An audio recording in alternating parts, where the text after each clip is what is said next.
오 목사님 안 넘어가요. 우리 모두는 행복을 원합니다. 행복을 원하지 않는 사람은 없을 것 같은데요. 어떤 경우에는 우리가 물질과 권력을 얻으면 행복할 것이다 라고 생각을 하기도 합니다. 그래서 물질과 권력을 얻기 위해서 굉장히 많은 노력을 쏟기도 하는 것이죠. 그러나 우리 재벌가의 분들 중에 극단적인 선택을 하신 분들이 있습니다. 이런 걸 보면 꼭 물질이 행복을 주는 것은 아니지 않는가라고 하는 생각을 하게 됩니다. 역대 대통령들의 삶을 보면 그렇게 행복해 보이지 않는 면이 또 있는 것 같습니다. 그러면 권력을 얻는다 할지라도 행복해지는 건 아닌 거 아닌가라고 하는 생각을 하게 되죠. 그러면 가난하면 행복한가? 가난 때문에 또 극단적인 선택을 하시는 분들이 우리 주변에는 있습니다. 그런 걸 보면 가난하다고 해서 또한 행복한 것도 아닌 것 같습니다. 오늘 아침 우리들의 질문은 행복은 무엇인가 라고 하는 것입니다. 쉽지 않은 것 같습니다. 좀 전에 우리가 살펴보았지만 그렇게 단순하지가 않은 거죠. 내가 무엇을 얻으면 행복하다, 무엇을 얻지 못하면 불행하다, 이렇게 단순하지 않기 때문에 우리가 오늘 이런 질문을 하게 됩니다. 행복은 무엇인가? 행복론은 크게 세 가지 유형으로 나눌 수 있습니다. 첫째가 주관적 행복론입니다. 이 대표하는 것이 이제 쾌락주의입니다. 이 쾌락주의에서 행복의 기준은 쾌락을 극대화하고 고통을 최소화할 때 행복하다, 이렇게 보는 겁니다. 쾌락은 뭐냐? 원하는 욕망을 충족하는 것이다. 고통은 뭐냐? 원하는 욕망이 좌절되는 것이다, 이렇게 해석을 합니다. 그런데 이 쾌락의 감정은 아주 일시적이어서 반복적 자극을 필요로 합니다. 새로운 물건을 얻었을 때 80%의 사람들이 한 달 사이에 그 만족감이 사라졌다라고 답변을 했습니다. 자동차를 새로 사면 자동차를 보기만 해도 행복합니다. 근데 한 달이 지나고 나면 좀 무디어진다는 거죠. 그래서 또한 새로운 계속적인 자극을 필요로 한다는 것입니다. 그러니까 또 다른 욕망을 또 추구해야 되고, 욕망을 또한 성취해야 되고, 끊임없이 그 욕망을 성취하려고 하다가 보면 지치기도 하고 행복해지기는커녕 불행해지기도 한다는 겁니다. 그래서 기원전 3세기에 이 에피쿠로스라고 하는 철학자는 계속해서 욕망을 추구하다가 보면 더욱더 불행해질 수 있다라고 하는 것을 알아차렸습니다. 그래서 고통이 없는 상태를 만들어라. 적극적으로 쾌락을 추구하는 것을 절제하고 고통이 없는 상태를 만들려고 해라. 그리고 불필요한 욕망을 내려놓아라. 이거를 소극적 쾌락주의라고 부릅니다. 그래야지 계속해서 욕망을 추구하다가 보면은 지치고 힘들어서 오히려 그 욕망 때문에 내가 더 불행해지기도 한다라고 하는 주장을 했는데, 이게 주관적 이 행복론이라고 부릅니다. 두 번째가 객관적 행복론인데, 지금 보시는 그림이 라파엘로라고 하는 화가가 그린 아테네 학당이라고 하는 그림입니다. 이 오른 왼쪽, 여러분이 보시기에 왼쪽에 있는 사람이 플라톤입니다. 손가락을 하늘을 향하고 있죠. 지상, 천상을 강조했던 철학자답게 손가락으로 하늘을 가르치고 이 왼쪽에 책을 들고 있는데, 저 책 제목이 티마이오스라고 하는 책입니다. 우주론이 적혀 있는 그런 우주, 천상을 강조했던 철학자답게 하늘을 가리키면서 티마이오스라고 하는 책을 가지고 있고, 그 제자인 이 옆에 있는 사람이 이제 아리스토텔레스입니다. 이 사람은 지상을 강조한 철학자죠. 그래서 이 지금 손바닥을 땅을 향하고 있습니다.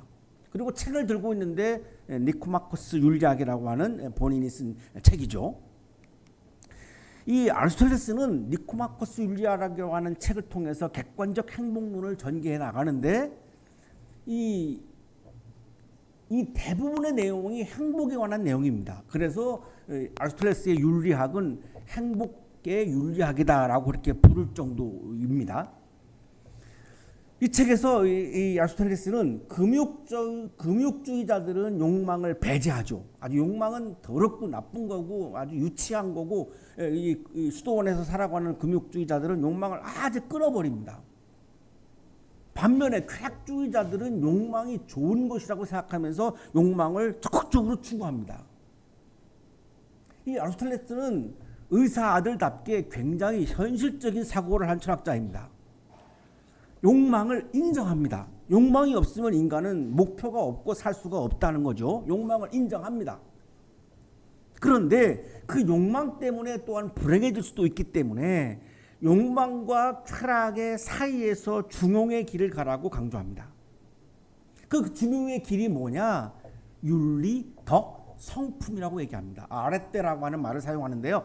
이 욕망과 쾌락의 이 중용의 길을 걸어가기 위해서는 윤리가 중요하고 덕이 중요하고, 이 덕을 다른 말로 하면 성품이 중요하다는 겁니다. 그래야지만 이 쾌락과 욕망의 사이에서 중용의 길을 걸어갈 수 있고, 욕망을 추구하면서도 욕망을 절제하는 거죠. 이 중용의 길이죠. 여기에 행복이 있다라고 강조합니다. 이렇게 말합니다. 진정 윤리적인 사람이야말로 행복한 사람이고, 윤리적인 덕을 떠나서는 행복할 수 없다. 욕망을 추구한다 그러면 물질을 추구하는 것을 인정하는 거죠. 그러나 그 부를 가진 사람이 윤리가 없으면, 덕이 없으면, 그래서 베풀지 못하면 그 물질이, 그 욕망이 그 사람을 불행하게 만든다는 주장입니다. 이게 중용의 윤리입니다. 굉장히 현실적인 주장이죠. 셋째가 이제 탈세속주의적 행복론인데, 성 어거스틴이 주장한 것인데, 현세에 우리가 추구하는 것들은 다 덧없는 것이다. 진정한 행복과는 무관하다. 진정한 행복은 어디에 있느냐? 신에게 있다. 신으로부터만이 진정한 행복이 온다. 신만이 줄 수 있는 것이다. 따라서 신을 따르는 삶을 살아갈 때에 진정한 행복을 우리는 경험할 수 있다. 이것이 성 어거스틴의 탈세속주의적인 행복론의 입장입니다. 굉장히 복잡하죠. 우리는 여전히 질문을 합니다. 행복은 무엇인가? 우리 모두는 행복을 원하니까요. 오늘 이 시간에도 우리는 행복을 원하면서 우리가 살고 있습니다. 존재하고 있습니다. 오늘의 성서일과 본문은 이 행복은 무엇인가라고 하는 오늘 우리들의 질문에 대한 예수님의 답변입니다. 예수님의 행복론이라고 말할 수 있습니다.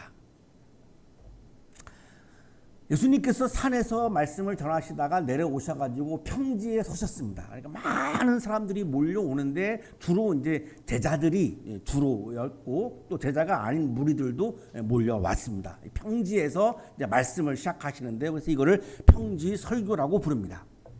이 평지 설교를 이렇게 시작하시는데요. 예수께서 눈을 들어 제자들을 보시고 말씀하셨다. 이 제자들을 보시고 말씀하셨다라고 하는 거에 주목해야 합니다. 오늘의 본문을 해석하기가 참 쉽지 않습니다. 왜냐하면 너희 가난한 사람들은 복이 있다? 굉장히 와닿지 않습니다. 우리는 물질을 많이 가져야 복이 있다라고 생각을 하는데, 가난한 사람은 복이 있다. 이걸 어떻게 우리가 받아들일 수 있겠습니까? 이걸 어떻게 해석할 수 있겠습니까? 어렵죠. 이거를 푸는 열쇠가 여기에 있습니다. 예수께서 눈을 들어 제자들을 보시고 말씀하셨다. 지금 예수님께서 말씀하시는 대상이 제자들입니다. 제자들을 보고 말씀하셨어요. 너희 가난한 사람들은, 너희 가난한 사람, 여기 너희는 제자들입니다. 제자들 너희들은 다 가난하지. 그런데 너희들은 복이 있어, 이런 말입니다. 이 복이 있다라고 하는 이 말의 이 그리스 성서는 마카리오이라고 시작하는데요. 감탄사입니다. 행복하다, 행복하도다, 행복하도다, 나의 제자인 가난한 너희들이여, 이런 말이죠. 행복하도다. 그러니까 오늘의 본문은 예수님의 행복론인데, 이 열쇠를 풀기 위해서 고민을 하다가 만난 사람이 톰 라이트라고 하는 영국의 신학 주석가인데, 이 사람이 아주 열쇠를 푸는 굉장히 중요한 이야기를 해 주었습니다. 가난 자체가, 굶주린 자체가, 우는 것 자체가, 욕을 먹는 것 자체가 미덕이 아니다라고 강조합니다. 그러니까 그것 때문에 행복한 것은 아니라는 거죠. 이것은 오랜 세월 아무것도 소유하지 못한 모든 사람에게 좋은 소식이 될 것이다. 가난한 사람, 굶주린 사람, 우는 사람, 미움받는 사람, 그들에게 복이 있다. 가난과 굶주림 자체에 무슨 미덕이 있어서가 아니라 가난 자체 때문에 행복하다라고 하는 말씀이 아니다라고 하는 거죠. 가난 자체가 어떻게 행복할 수가 있겠습니까? 우리들의 생각이 굉장히 옳은 생각입니다. 가난한 자체가 행복하다고요? 우리는 나는 그 동의할 수 없습니다. 우리들의 그 생각이 틀린 생각이 아니라는 겁니다. 가난 자체가 행복하다라고 하는 말씀이 아닙니다. 그래서 그 앞에 있는 이 예수님이 오늘 이 말씀을 하시는 대상이 중요한 거죠. 이 대상이 예수님의 제자들입니다. 가난한 사람이 복이 있다고 했으니까 일단 물질이 많은 것을 행복이라고 말씀하지 않는 것은 분명합니다. 물질에 의해서 행복이 결정되지 않는다는 겁니다. 또 굶주림, 배부름이 우리들의 행복을 결정하지 않는다는 말씀이죠. 또 우느냐 웃느냐에 따라서 행복이 결정되는 것이 아니라는 겁니다. 또한 욕을 먹느냐 인기가 좋으느냐에 따라서 행복이 결정되는 것이 아니라는 말씀이죠. 그럼 뭐가 행복한 거냐? 예수님의 제자들은 스스로 가난을 선택한 사람들입니다. 베드로는 복음서를 보면은 굉장히 많은 사람들이 예수님에게 몰려와서 병고침을 받으려고 몰려왔는데 굉장히 많은 사람들이 그 베드로의 집에 들어옵니다. 그 베드로의 집이 굉장히 컸던 거죠. 또 어부였습니다. 나름대로 굉장히 어부를 통해서 돈을 많이 모은 사람입니다. 부유하다고 볼 수 있는 거죠. 그런데 어느 날 그 배를 버리고 집도 버리고 가정도 버리고 예수님을 따라 나섭니다. 이게 예수님의 제자가 된 거죠. 그러니까 어떻게 됐습니까? 가난해졌습니다. 집도 없습니다. 배도 없습니다. 가정도 없습니다. 아무것도 없습니다. 가난해진 거죠. 자, 그런 베드로를 앞에 놓고 예수님이 가난한 베드로야, 너는 행복해. 왜? 무엇 때문에? 라는 질문을 우리가 하지 않을 수가 없죠. 무엇 때문에? 예수님을 따르기 위해서 가난해졌습니다. 그럼 분명해졌습니다. 예수님을 따르는 것이 행복하다는 겁니다. 예수님을 왜 따르죠? 하나님의 나라를 받아들이고 하나님의 나라를 추구하는 거죠. 그래서 예수님이 이렇게 말씀하시죠. 하나님의 나라가 너희의 것이다. 그러면 가난한 사람들은 다 하나님의 나라에 들어갔느냐? 그런 말씀이 아니라는 겁니다. 가난을 선택하면서까지도 예수님을 따른 거죠. 왜? 예수님을 따르는 게 더 중요하다는 겁니다. 물질보다. 왜 중요한데? 예수님을 따라야 하지만 하나님의 나라를 추구할 수 있기 때문인 겁니다. 그러면 분명해졌죠. 뭐가 행복한 거냐? 예수님을 따르고 하나님의 나라를 추구하는 것이 행복하다라고 하는 게 예수님의 말씀입니다. 독일의 신학자 타이센이 예수님의 제자들을 분석하면서 이들은 집과 가정과 소유와 직업을 버린 사람들이다. 이거를 방랑하는 카리스마적 지도자들이다 라고 이렇게 설명을 해 주었는데요. 집, 가정, 소유, 직업을 버린 사람들입니다. 그러니까 스스로 가난을 선택한 거죠. 왜? 예수님을 따르기 위해서. 예수님을 따르려니까 집을 나와야 합니다. 예수님을 따르려니까 직업을 포기해야 됩니다. 예수님을 따르려니까 가정을 나와야 합니다. 그런데 얼마나 예수님을 따르는 것이 행복하면 그 중요한 집과 가정과 소유와 직업을 버렸겠습니까? 얼마나 예수님을 따르는 것이 행복하면. 이게 억지로 한 것이 아닙니다. 누가 강요한 것도 아니죠. 오늘날 우리들은 살면서 집, 가정, 소유, 직업을 거의 제일 중요하다고 여길 것 같습니다. 우리 청년들이 취업을 하려고 노력하는 게 뭐죠? 직업을 가지려고 하는 거죠. 우리 청년들 중에는 우리 한양대학교 교직원이 인생의 목표인 청년도 있습니다. 왜? 행복할 것 같으니까요. 이 제자들이 왜 가정을 떠났을까요? 예수님을 따르면 행복할 것이라고 확신을 한 거죠. 그러니까 버릴 수 있는 거죠. 그래서 가난해진 거죠. 그래서 예수님이 가난한 베드로야, 너는 나를 따르니까 행복한 사람이야. 왜? 하나님의 나라가 너의 것이 되었잖아. 하나님의 나라에 들어갔잖아. 이미 들어갔잖아. 하나님의 나라를 경험하고 있잖아. 10대들이 연예인들을 따라다니면서 굉장히 행복해하죠. 막 응원봉을 막 들고서 소리 지르고 너무너무 행복해합니다. 옛날에 H.O.T라고 하는 그룹이 공연하는 공연장에서 200여 명의 10대들이 실신한 적이 있었습니다.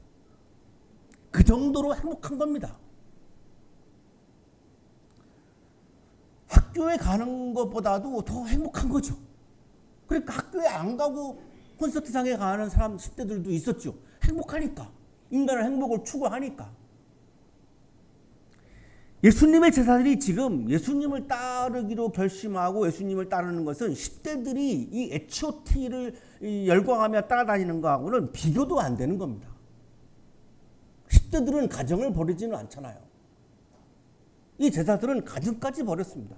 직업도 버렸습니다. 그 소중한 직업을. 우리는 지금 직업을 얻으려고 얼마나 애를 쓰는데요, 청년들이. 근데 이 직업까지도 버렸습니다.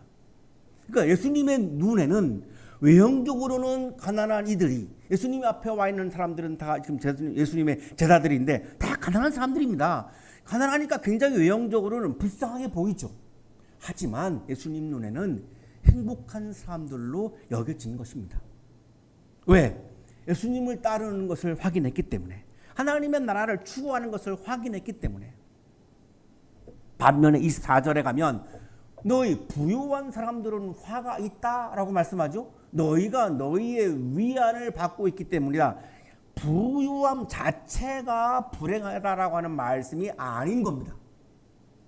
왜 부유하면 왜 불행한 것이냐? 소유를 의지하기 때문에, 소유로 내가 위로받기 때문에 이렇게 말씀하죠. 너희가 너희의 위안을 받고 있기 때문에, 너가 가지고 있는 그 소유로 위로를 받고 그 소유를 의지하면 어떤 일이 벌어지죠? 예수님을 의지할 필요가 없어집니다.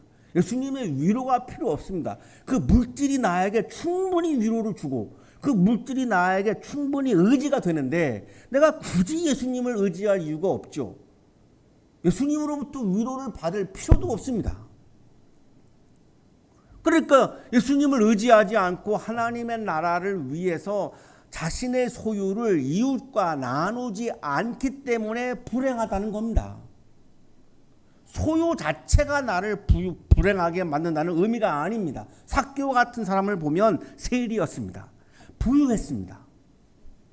그런데 예수님이 자기 집에 들어왔을 때 고백을 하죠. 주님 보십시오. 내 소유의 절반을 가난한 사람들에게 주겠습니다. 이때 예수님이 선언합니다. 오늘 구원이 이 집에 이르렀다. 구원의 기쁨이, 구원의 행복이 충만합니다. 부유한데. 왜 그럴까요? 자신의 소유를 어려운 사람들과 나누는 윤리와 덕과 성품이 있었던 거죠. 그런 면에서 아리스토텔레스의 주장이 굉장히 성서와 일치하는 면이 또한 있습니다. 삭개오는 이런 덕과 성품과 윤리를 지녔던 부자였던 거죠. 그래서 부자였지만 행복한 사람이었습니다. 소유 자체가 나를 불행하게 만든다는 말이 아니라 그 소유를 의지함으로 인해서 예수님을 의지할 줄 모르고 예수님을 따르는 것을 할 줄 모르고 예수님의 말씀을 받아들여서 소유를 가난한 사람들과 나눌 줄 모르면 그 소유가 그 사람을 불행하게 만든다. 이런 의미인 겁니다. 두 번째, 예수님은 제자들에게 굶주리는 사람들은 복이 있다라고 말씀하죠. 다 지금 이 제자들은 지금 굶주리고 있는 사람들입니다. 굶주림 자체가 행복을 준다는 말이 아니라 이 집과 가정과 소유와 직업을 버렸습니다. 왜? 예수님을 따르기 위해서입니다. 하나님의 나라를 추구하기 위해서입니다. 그래서 예수님을 따르기 때문에 하나님의 나라를 추구하기 때문에 굶주림에도 불구하고 너희들은 행복하다 이렇게 말씀하는 겁니다. 굶주림 자체가 행복을 준다면 우리는 예배 후에 다 오늘 점심을 굶어야 합니다. 댁에 가셔서 저녁도 굶어야 합니다. 오늘 우리 청년들 겨울수련회 가는데 가서 2박 3일 금식해야 합니다.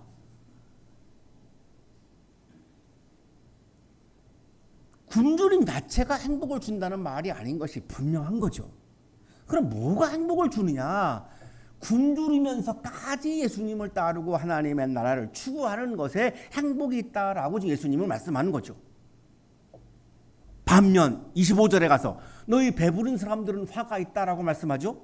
배부름 자체가 우리에게 불행을 준다는 의미가 아니죠. 배부른 사람들은 우리도 경험을 하잖아요. 배가 부르면 아무 생각을 안 하죠. 배가 부르면 다 만족스러워서 다 귀찮고 아무것도 하기 싫어지고 그냥 눕고 싶고 뭐 어디에 관심을 기울이기도 귀찮고 그런 거 있잖아요. 배가 부른 사람은 가난한 사람들의 상황을 생각하지 못한다는 겁니다.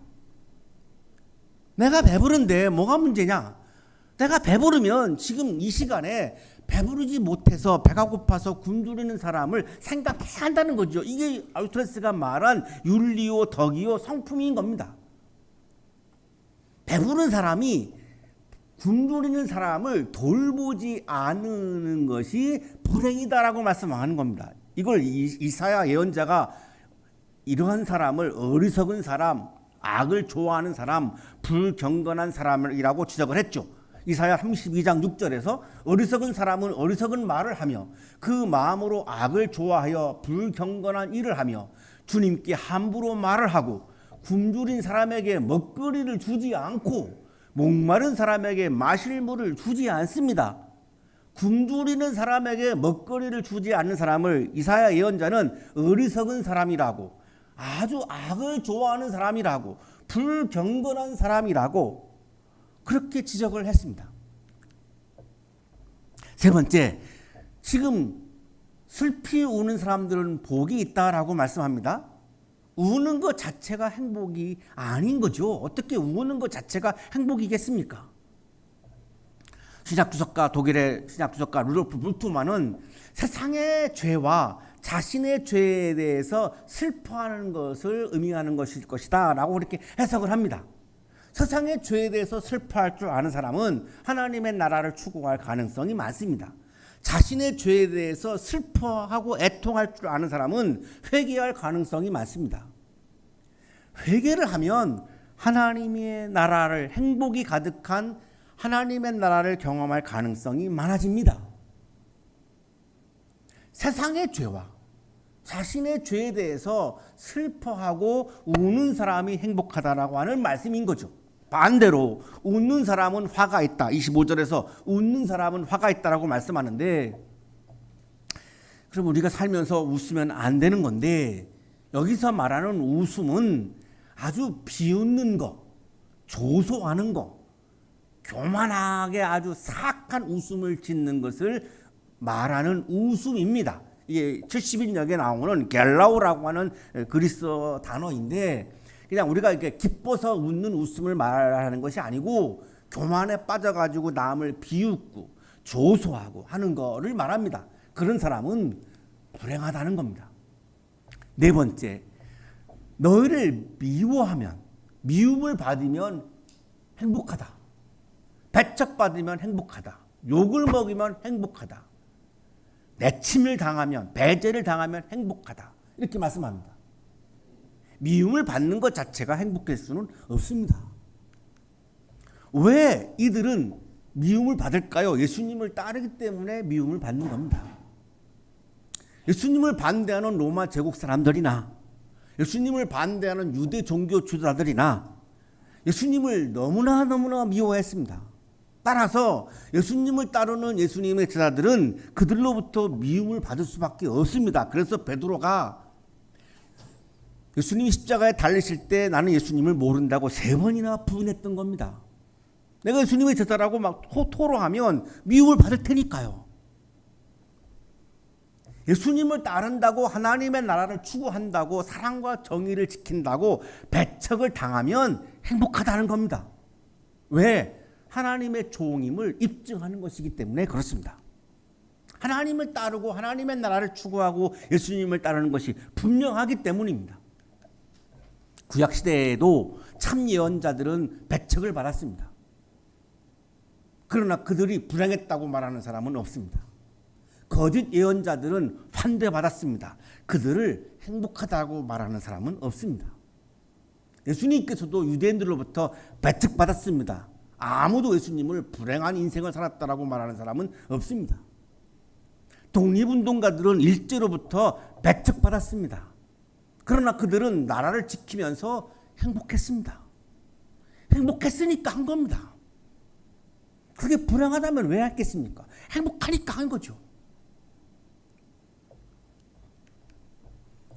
사랑과 정의를 지키기 위해서, 하나님의 나라를 따르기 위해서, 예수님의 가르침과 말씀을 따르기 위해서 배척을 받으면 그거는 행복한 거다라고 말씀하는 거죠. 반대로 모든 사람이 너희를 좋게 말하면 불행하다라고 말씀합니다. 사람들이 좋게 말하는 것 자체가 불행하다라고 하는 의미는 아니죠. 그럼 우리는 욕먹기 위해서 노력을 해야 합니다. 욕을 먹는 것 자체가 좋게 말하는 인기를 얻는 것 자체가 불행하다라고 하는 말이 아니고, 칭찬과 인기를 얻기 위해서 예수님의 말씀과 하나님의 나라를 부정하는 사람은 불행하다는 것입니다.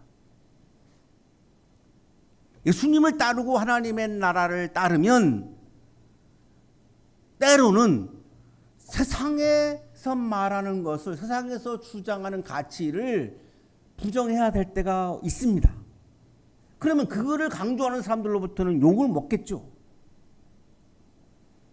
그래도 그거는 예수님을 따르는 것은, 하나님의 나라를 따르는 것은 행복한 것이고, 인기를 얻기 위해서 좋은 말을 들으려고 예수님을 부정하고 하나님의 나라를 부정한다면 그거는 틀림없이 불행의 길을 걷게 된다라고 지금 강조하시는 겁니다.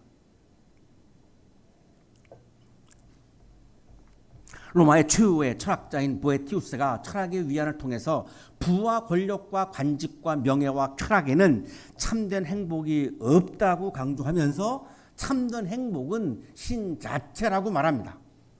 행복은 신 자체이기 때문에 사람들이 행복해지는 것은 신성을 획득할 때라는 것은 분명하다. 행복은 신 자체이기 때문에 사람들이 행복해지는 것은 신성을 획득할 때라는 것은 분명하다. 사랑하는 한양 가족 여러분, 저는 설교 시간에 올라오면서 매주 되뇌이는 말이 있습니다. 차분하게 25분, 차분하게 25분. 이렇게 써가지고 올라옵니다. 차분하게 25분. 근데 매번 실패합니다. 오늘은 그래도 많이 실패했지만 그래도 많이 성공하지 않았나 생각이 드는데요. 행복은 예수님에게 있습니다. 예수님의 말씀을 따라서 예수님과 함께 사랑과 정의가 충만한 하나님의 나라를 향해서 걸어가는 길에 진정한 행복이 있습니다. 연세가 계신 분들은 이미 다 깨달으셨을 것 같습니다. 세상에서 강조하는 가치를 따라서 살아왔지만 거기에 진정한 행복이 없는 거 이미 아마 깨달으셨을 것입니다. 진정한 행복은 예수님이 말씀하시는 예수님의 말씀과 예수님의 가르침과 하나님의 나라를 향해서 걸어가는 영성의 길에 행복이 있습니다. 행복이 가득한 영성의 길을 걸어가시는 삶이 되시기를 간절히 축원합니다.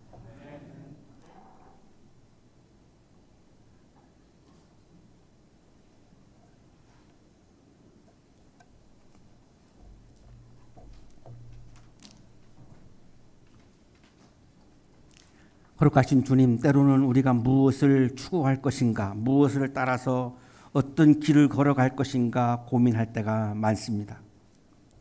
내가 무엇을 위해서 인생의 길을 걸어갈 것인가를 고뇌하기도 합니다. 무엇을 얻기 위해서 내가 노력해야 하는가를 또한 고민하기도 합니다.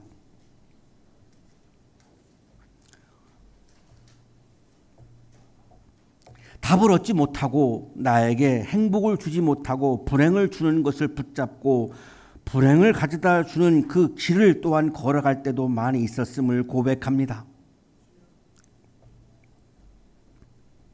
거룩하신 주님, 오늘 아침 우리들에게 믿음을 부어주셔서 예수님을 따르는 길에, 예수님의 말씀을 따르는 길에 하나님의 나라를 향해서 걸어가는 길에 진정한 행복이 있음을 믿고 그 길을 걸어가기 위해서 최선을 다하는 그리스도인으로 살게 해 주옵소서.